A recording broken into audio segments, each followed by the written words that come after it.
ഇന്നത്തെ കാലഘട്ടത്തിൽ എല്ലാവരും ഇപ്പോൾ ഐക്യത്തിൻ്റെ പാതയിലൂടെ സഞ്ചരിച്ചുകൊണ്ടിരിക്കുകയാണ്.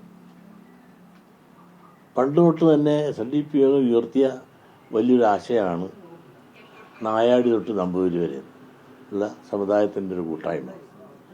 ഒരു സമുദായത്തിൻ്റെ അവകാശങ്ങൾ പിടിച്ചുപറ്റാനല്ല, അവരുടെ അവകാശങ്ങൾ നിഷേധിക്കാനല്ല. ആ കൂട്ടായ്മ അനിവാര്യം. മറ്റ് സമുദായങ്ങളെല്ലാം ഒന്നിച്ചു നിന്ന് അത് നന്നാകുമ്പോൾ ഈ വിഭാഗവും ഈ ഹിന്ദു വിഭാഗങ്ങൾ ഭിന്നിച്ചു നിൽക്കുന്നത് കാലഘട്ടത്തിന് അനുയോജ്യമല്ല, അനുയായികൾക്ക് അതൃപ്തിയല്ല. ആ അനുയായികളായ ആളുകളെല്ലാം തന്നെ യോജിപ്പ് ആഗ്രഹിക്കുന്നു എന്നുള്ള ഒരു സത്യം നിലനിൽക്കുന്നു. നിർഭാഗ്യവശാൽ അത് പിന്നാലെ ആ യോജിപ്പ് വിയോജിപ്പായി മാറി. അത് മനഃപൂർവ്വമല്ല, അവിടെ കൊണ്ട് ഞങ്ങളെ എത്തിച്ചു എന്നുള്ളതാണ് കാര്യം. അതിൽ പ്രധാന ഘടകം സംവരണമാണ്. ഈ സംവരണം എന്നുള്ള വിഷയത്തിൽ എന്നെ മുൻനിർത്തി അന്ന് ലീഗ് നേതൃത്വം പുറകിൽ നിന്നുകൊണ്ട് ഈ സംവരണത്തിൻ്റെ കാര്യവുമായി ബന്ധപ്പെട്ട് വരുന്ന കാര്യങ്ങളിലെല്ലാം കേരളത്തിലും ഇന്ത്യയിലും പല മേഖലകളിലും പ്രതിഷേധങ്ങളും സമ്മേളനങ്ങളും ധർണകളും എല്ലാം നടത്തിക്കുവാൻ SNDP യോഗത്തെ മുന്നിൽ നിർത്തിക്കൊണ്ടും മുസ്ലിം നേതൃത്വങ്ങളും അനുയായികളും ലീഗും പിൻബലം നൽകിക്കൊണ്ടും ഒരുപാട് സമരങ്ങളെല്ലാം നടത്തി.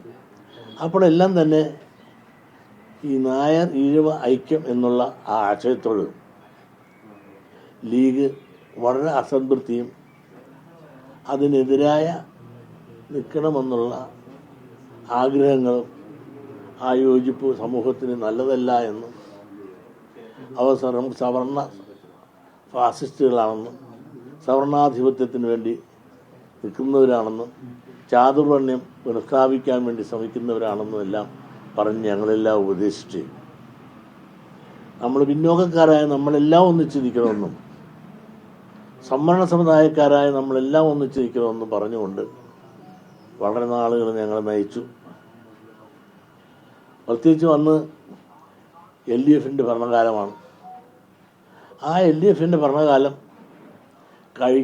കഴിഞ്ഞ് അവരെ ഇറക്കി നമ്മുടെ ഭരണം വരുമെന്നും അന്നിതെല്ലാം നമ്മുടെ പോരായ്മകളെല്ലാം പരിഹരിച്ചുകൊണ്ട് പരിഹാരമുണ്ടാകുമെന്നും എല്ലാം ഉറപ്പ് വന്നുകൊണ്ടാണ് മുൻപോട്ട് പോയെങ്കിലും ഭരണം പോയി. UDF ഭരണത്തിൽ വന്നു, LDF പോയി. പക്ഷേ അന്ന് ഉന്നയിച്ച ഒരു കാര്യങ്ങളും സംവരണ കാര്യത്തിൽ ഒരു ചുക്കും അവർക്ക് ചെയ്യാൻ സാധിച്ചില്ല. ഇനിയൊരു സംവരണത്തിൻ്റെ കാര്യം പറഞ്ഞ് മുമ്പോട്ട് പോയിട്ടും കാര്യമില്ല. ആ സാമ്പത്തിക സംവരണത്തിൽ തന്നെ ഇന്ന് വെണ്ണപ്പാളി കൂടെ വന്നപ്പോൾ അതിൻ്റെ പ്രസക്തി ഇല്ലാതായി. അപ്പോൾ ഈ സംവരണം പറഞ്ഞുകൊണ്ട് എന്നെ കൊണ്ടുനടന്നു. ഞാനതിൻ്റെ പുറകെ പോയി എന്നുള്ള സത്യമാണ്.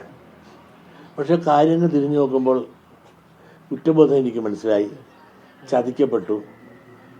UDF ആണ് ചതിച്ചതെന്ന് ഇന്ന് ചില പത്രത്തിലുണ്ട്. അന്ന് ഞാൻ അങ്ങനെ പറഞ്ഞിട്ടില്ല. ഞങ്ങളെ NSS SNDP ആയിട്ട് തെറ്റിച്ചതിൻ്റെ പ്രധാന കണ്ണി ലീഗ് നേതൃത്വമാണ്. ലീഗ് നേതൃത്വം ആണ് NSSനെ SNDPയെ തമ്മിൽ തെറ്റിക്കുന്നത് യോജിക്കാൻ പാടില്ല എന്ന് പറഞ്ഞുകൊണ്ട് ഞങ്ങൾ അകറ്റി നിർത്തിക്കൊണ്ട് ഈ പണികളെല്ലാം ചെയ്തു. അപ്പോഴും അവരെല്ലാം യോജിച്ചു നിന്നുകൊണ്ട് ഭരണത്തിൽ വന്നിട്ട് ഒരു പരിഗണന തന്നില്ല. അവർ തന്നെ ഇപ്പോൾ പറഞ്ഞില്ല, കോളേജിൽ ഞങ്ങൾ അപേക്ഷ കൊടുത്തില്ല. പിന്നെ അപേക്ഷ കൊടുക്കാന്നിട്ടാണ് അവർ ഒരെണ്ണം തന്നല്ലോ ഞങ്ങൾക്ക്. ഞങ്ങൾ എല്ലാ കൊല്ലം പുൽപ്പള്ളിയിൽ കൊടുക്കാറുണ്ടല്ലോ, എഞ്ചിനീയറിംഗ് കോളേജിൽ കൊടുക്കാറുണ്ട്, ആർട്സ് ആൻഡ് സയൻസ് കൊടുക്കാറുണ്ട്, അവിടെ ഫീസ് കെട്ടി വെക്കാറുണ്ട്. ഇതെല്ലാം നോക്കും, വരും, പരിശോധിക്കും, പോകും. ഇങ്ങനെ അവഗണന മാത്രം അനുഭവിച്ചുകൊണ്ട് വന്ന് ഇന്ന് എവിടെ എത്തി? ഇന്ന് ഭൂരിപക്ഷ സമുദായത്തിൻ്റെ ഐക്യം മാത്രമല്ല, നായാടി തൊട്ട് ഇന്ന് നസ്രാണികൾ വരെയുള്ള ഇവിടെ യോജിപ്പ് അനിവാര്യമാണെന്ന ചിന്തയിലേക്ക് കാര്യങ്ങളെത്തി. ഞാനൊരു മുസ്ലിം വിരോധിയല്ല. ഞാൻ മുസ്ലിങ്ങൾക്ക് വിരോധമായിട്ട് മുസ്ലിം സമുദായത്തിന് വിരോധമായിട്ടൊരു വാക്ക് പോലും പറഞ്ഞിട്ടില്ല.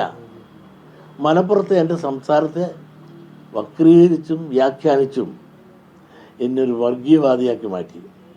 അതിന് വ്യക്തമായ എൻ്റെ വ്യക്തത വരുത്തി. ഞാൻ മുസ്ലിം സമുദായത്തോട് സഹോദര തുല്യം സ്നേഹിക്കുന്നു. അവരുടെ മുസ്ലിം ലീഗിനെയാണ് ഞാൻ അവരുടെ വർഗീയ സ്വഭാവത്തെ പറ്റി എതിർത്തത്. എന്നിട്ട് എന്നെ വർഗീയവാദിയാക്കിയാണ്. ആടിനെ പട്ടിയാക്കി പേപ്പട്ടിയാക്കി എന്നെ തല്ലിക്കൊല്ലാൻ ശ്രമിക്കണം. നിങ്ങളൊന്ന് മനസ്സിലാക്കണം, വർഗീയത ആരില്ല ഉള്ളത്. ശ്രീനാരായണ പ്രസ്ഥാനം കേരളത്തെ അമ്പാടും ഇങ്ങനെ നിലനിൽക്കുന്നതുകൊണ്ടാണ്. ജാതിഭേദം മതദ്വേഷം ഏതുമില്ലാതെ സർവ്വതും സോദരത്തേന, ആ സോദര ചിന്ത എന്നും പ്രചരിപ്പിക്കുകയും പറയുകയും അത് പ്രായോഗിക തലത്തിൽ നടപ്പാക്കുകയും ചെയ്യുന്ന വിഭാഗമാണ് ഈഴവ സമുദായം, ശ്രീനാരായണ പ്രസ്ഥാനം. അതുകൊണ്ടാണ് ഇവിടെ ഒരു കലഹമില്ലാത്തത്. ഇടതുപക്ഷം വന്നതിൽ പിന്നീട് ഇവിടെ ഒരു വാറാട് കലാപം ഉണ്ടായില്ലല്ലോ. അതിന് മുമ്പ് എന്തെല്ലാം കലാപം ഉണ്ടായി? ഇതെല്ലാം നിങ്ങളൊന്ന് ഓർക്കണ്ടേ. ഇതൊന്നും ഞാൻ പറയുമ്പോൾ ഞാൻ വർഗീയവാദിയാണ്. നിങ്ങളൊന്ന് ആലോചിച്ച് നോക്ക്. ഒരു ഇന്നലെ പൂത്തൊരു തകരയുണ്ട് സതീശൻ, ഞാനതിനെപ്പറ്റി പറയുന്നില്ല, അപ്രസക്തൻ. അദ്ദേഹമാണ് ഇതിൻ്റെ എല്ലാം ഏറ്റെടുത്ത് ഇങ്ങനെ പറഞ്ഞുകൊണ്ടിരിക്കുന്നത് ഞാൻ വർഗീയവാദി. അതിന് തക്ക മറുപടി കാന്തപുരം തന്നെ കൊടുത്തിട്ടുണ്ട്. കാന്തപുരം കൂടി യോഗത്തിലും നല്ല സ്വസിദ്ധമായ വർഗീയത അവിടെ എനിക്കെതിരെ പറഞ്ഞപ്പോൾ കാന്തപുരം ശാസിച്ചു, പരസ്യമായി പറഞ്ഞു, ഈ വേദി രാഷ്ട്രീയക്കാർക്ക് പരസ്പരം അതൊക്കെ വർഗീയത പറയാനുള്ളതല്ല എന്ന് സതീശന് പരസ്യമായി അദ്ദേഹം താക്കീത് ചെയ്ത് പ്രസംഗിക്കുകയുണ്ടായി. നിങ്ങളൊന്ന് ആലോചിക്കണം. ഇവിടെ മുതിർന്ന നേതാക്കന്മാരുണ്ട് കോൺഗ്രസ്സിലെ. ഞാനൊരിക്കലും കോൺഗ്രസിനെതിരല്ല.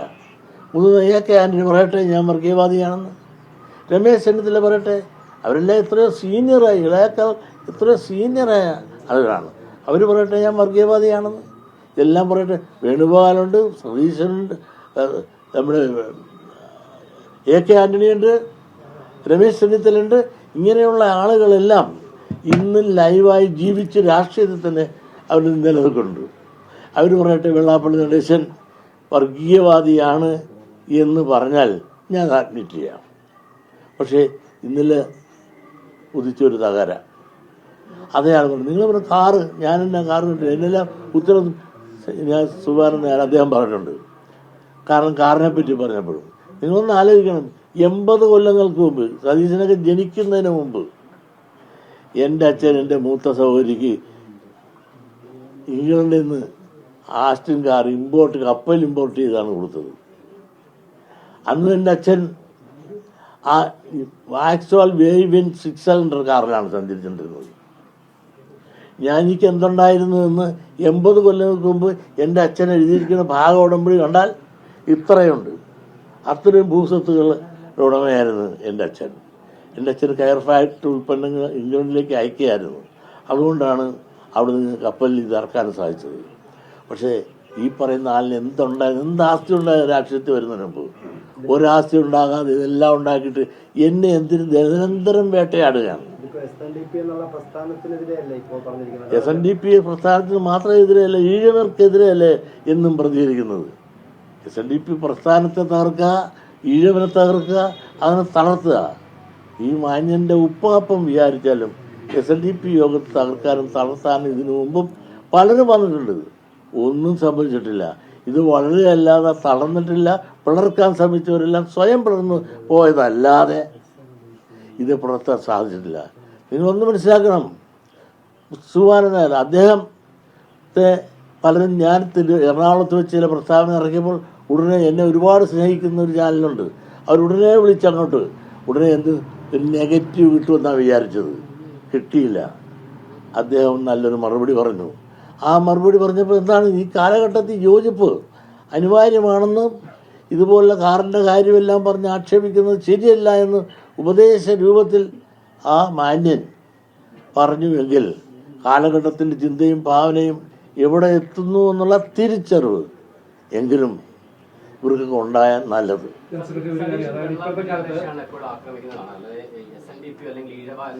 താൻ എത്തുള്ളൂ. താൻ എപ്പോഴും കയറി കൊത്താതെ അവിടെ അടങ്ങിയിരിക്കും. ഈ നമ്മുടെ ഇങ്ങനൊരു ഐക്യം ഉണ്ടാകുമ്പോൾ, അതായത് SNDP ഐക്യം ഉണ്ടാകുമ്പോൾ അതൊരു ധ്രുവീകരണത്തിന് വേണ്ടിയിട്ടുള്ള ആക്ഷേപം പല സ്ഥലങ്ങളിൽ നിന്ന് ഉയരുന്നുണ്ട്. അതായത് വേറെ രീതിയിൽ ഒരു ധ്രുവീകരണം ഉണ്ടാക്കാനുള്ള ശ്രമത്തിന്റെ ഭാഗമാണെന്ന് അങ്ങനെയുള്ള വിമർശനം ഇപ്പോഴും തന്നെ വന്നു കഴിഞ്ഞിട്ടുണ്ട്. എങ്ങനെയുള്ള ധ്രുവീകരണമാണ്? ഞങ്ങൾ ഒന്ന് യോജിച്ചു പോയാൽ ഇവിടെ ഈ രാജ്യത്ത് സുനാമി സംഭവിക്കുമോ? എന്താണ് ബാക്കിയെല്ലാവരും യോജിച്ചെങ്കിൽ ഞങ്ങൾ ഒന്ന് യോജിക്കുന്നതിൽ നിങ്ങൾക്ക് എന്താണ് വിഷമം? യോജിക്കേണ്ടവർ യോജിക്കേണ്ട സമയത്ത് യോജിച്ചേ തീരൂ. അത് നിയതിയുടെ ഒരു നിയമമാണ്. കാലഘട്ടത്തെ ഇന്നത് സ്വീകരിക്കാൻ അതിൻ്റെ ഉൾവിളി ഇന്നുണ്ട് താനും. അതുകൊണ്ട് തന്നെയാണ് അദ്ദേഹത്തിന് അത് തോന്നാനും എനിക്കിങ്ങനെ തോന്നാനും സമൂഹം അത് രണ്ടു കൈയും നീട്ടി സ്വീകരിക്കുന്ന ഒരവസ്ഥയിലേക്ക് എത്തിയെങ്കിൽ അത് ജനം ആഗ്രഹിക്കുന്ന ഒന്നായി മാറി എന്നുള്ളത് കൊണ്ട് തന്നെ തീർച്ചയായും ഞങ്ങളുടെ ദൗത്യതാണല്ലോ. നായാടി തൊട്ട് നസ്രാണി വരെയുള്ള സമൂഹത്തിൻ്റെ സമുദായത്തിൻ്റെ കൂട്ടായ്മയ്ക്ക് വേണ്ടിയിട്ട് SNDP യോഗം എന്തെല്ലാം ദൗത്യം ഏറ്റെടുക്കണമെങ്കിൽ ഏറ്റെടുക്കും എന്നുള്ള കാര്യത്തിൽ സംശയമില്ല. എന്ന് മാത്രമല്ല, അതിൻ്റെ ചർച്ചകൾക്ക് വേണ്ടി ഈ 21-ാം തീയതി പ്രിൻസ് ഹോട്ടലിൽ വെച്ച് ഇന്ത്യയിലുള്ള മുഴുവൻ president, secretary, vice president, board അംഗങ്ങളുടെ ഒരു യോഗം വിളിച്ചുകൂട്ടിയിട്ടുണ്ട്.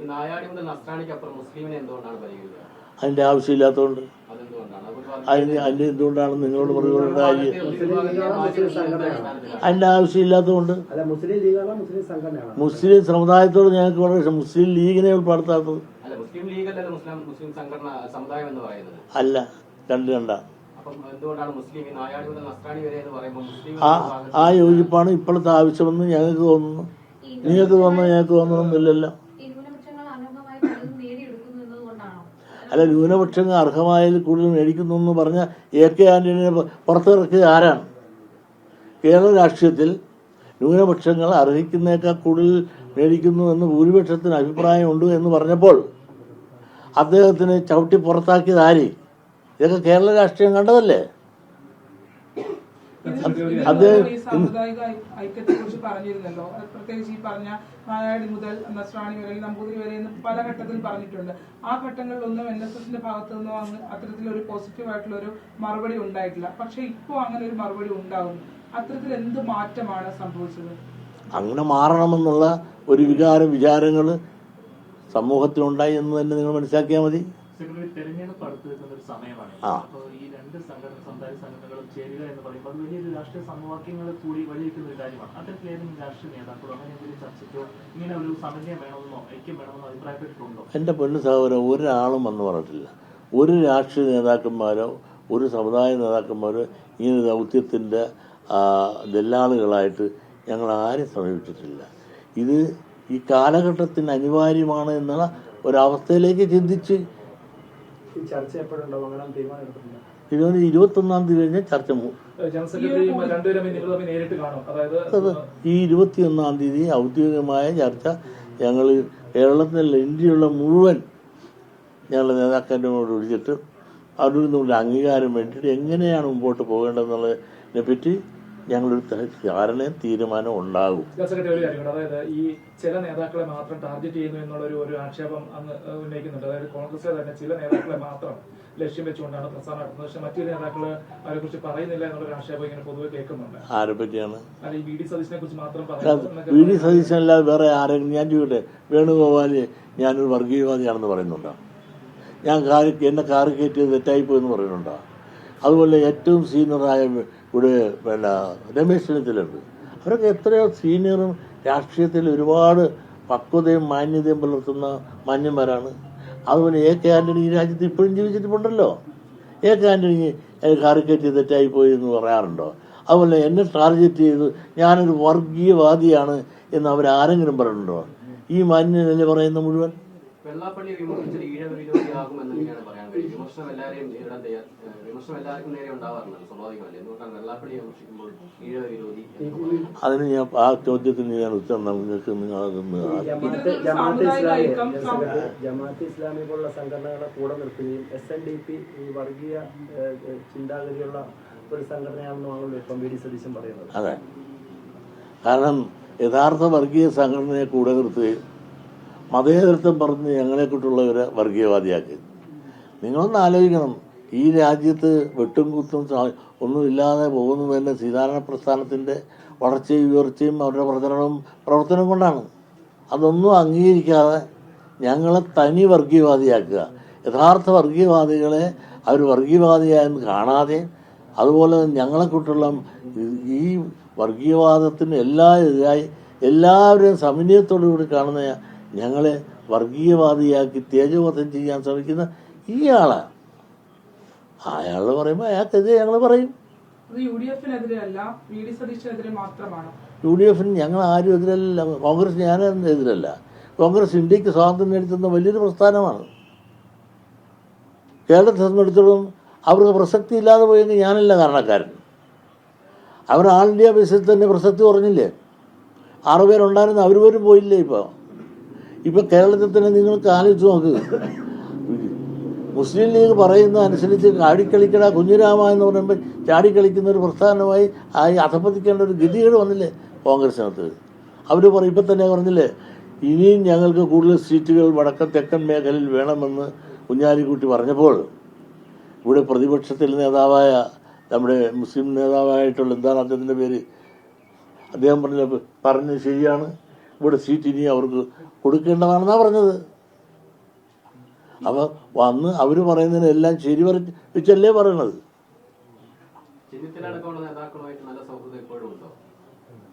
അതിനൊന്നും ഉത്തരം എനിക്ക് പറയേണ്ട കാര്യമില്ല.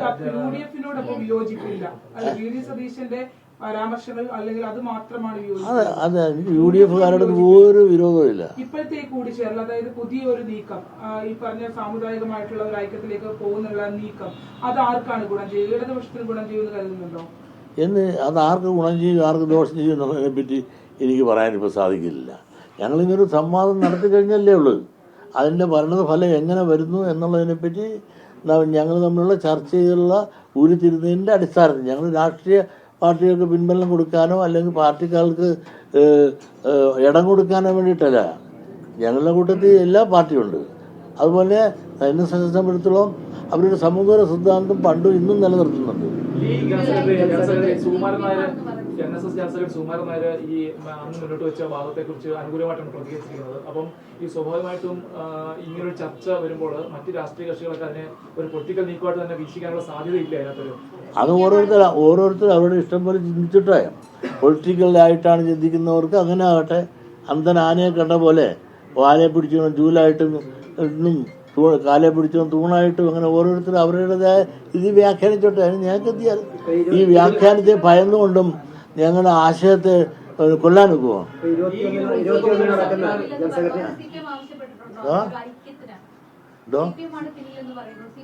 അത് നിങ്ങൾ സൃഷ്ടിക്കുന്നതല്ലേ.